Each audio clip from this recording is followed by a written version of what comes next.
Drugs are expensive. And when I'm talking about drugs, I'm not talking about illicit drugs. I'm talking about prescription drugs, medicine that people use to get better.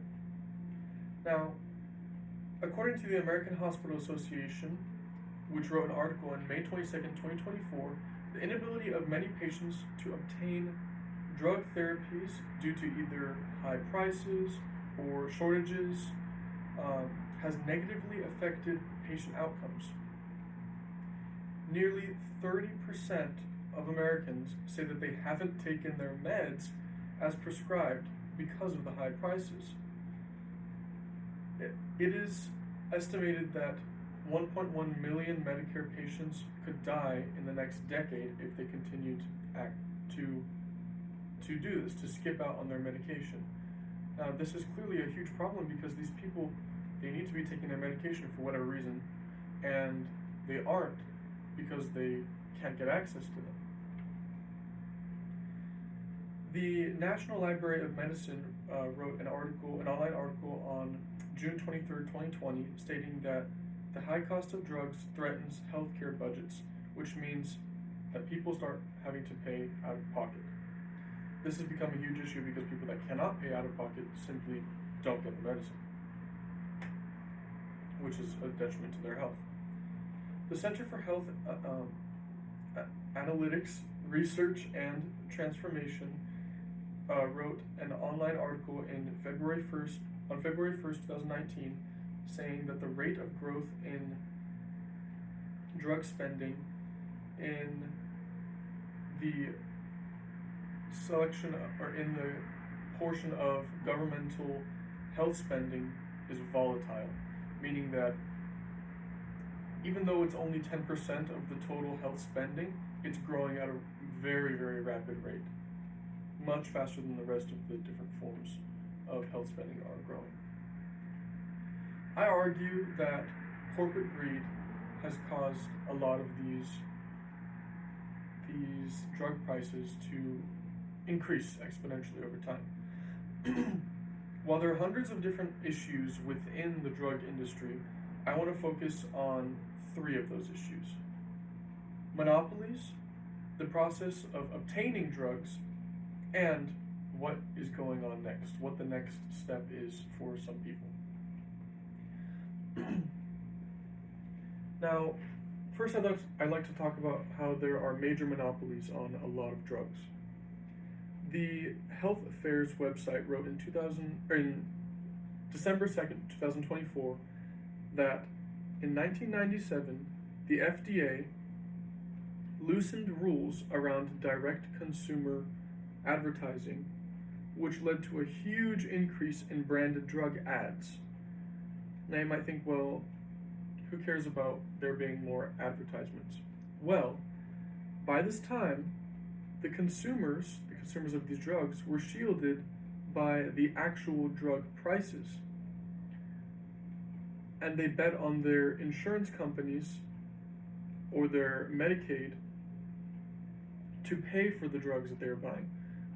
And these drug monopolies had these relationships with these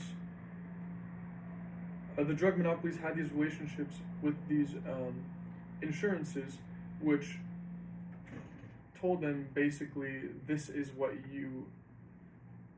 And these drug monopolies were telling the insurance companies that they basically had to buy their drug because it was the most reliable or whatever reason they gave.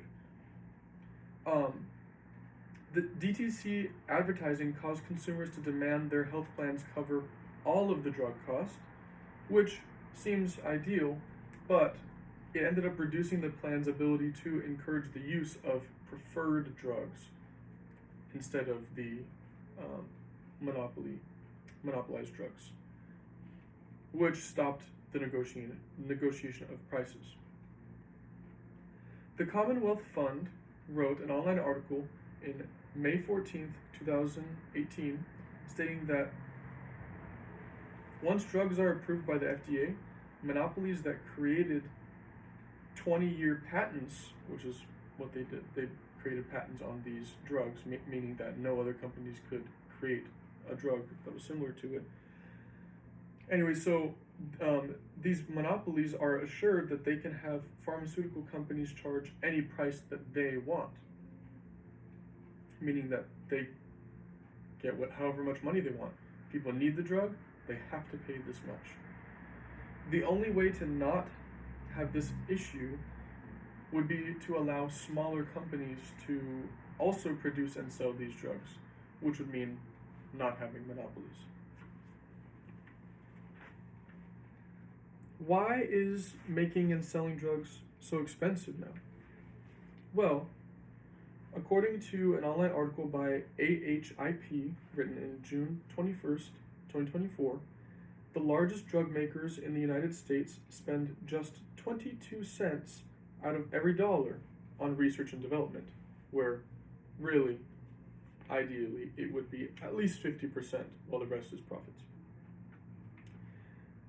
The U.S. Food and Drug Administration wrote an online article on October 30th, 2019, stating that only 28% of the manufacturing facilities making active pharmaceutical ingredients are domestic, meaning that only 28% of them are inside of the United States, while the other 72% are from overseas and 13% are from China. Not to mention that the amount of these companies creating these drugs in China has doubled in size within the last decade. That makes things really expensive. What happens is that drugs that are created overseas, they are at risk of whatever is happening within the world at the period. So, for example, creating drugs domestically would be cheaper in the United States because in the long run, you have reassurance that there will be no random change in price on imports of goods within a country, or there will be no random wars that will affect how much your drugs are going to cost, because, it's going to cost however much it costs within our country. We don't have any external forces changing the price. Well, anyway, what is happening with people now that these drug prices are skyrocketing? Well, people are trying to find another way to deal with these pains that they're feeling, or whatever their drugs are helping them with. The website bramnicklaw.com wrote an article on October 27, 2020, stating that the black market for prescription drugs is booming as more and more people look to save money by acquiring opioids through illicit means. Many drug users find that heroin is a much cheaper alternative to prescription painkillers. One interesting solution that I think people are starting to lean into that's actually coming from this is that people are starting to look into natural remedies. So people are making tinctures, people are talking about how it's good to go in the sunlight, they're eating foods that are rich in zinc, which means that there are some positive aspects to this issue. There is also, as you know, after the legalization of marijuana, a very large amount of people smoking marijuana for pain relief. Now, I know from personal experience a lot of people in my life who have these chronic pains that decided to move away from prescription drugs for whatever reason, whether it be the price of them or whether they think they're not healthy, any reason like that, and have moved over to smoking marijuana. So, we have talked about how monopolies have affected the industry of drugs, the process of obtaining drugs, and what is being considered next. I hope I have proven to you that corporate greed has caused a lot of these prices to rise. And all this to say, we could make something good come from this abuse of power.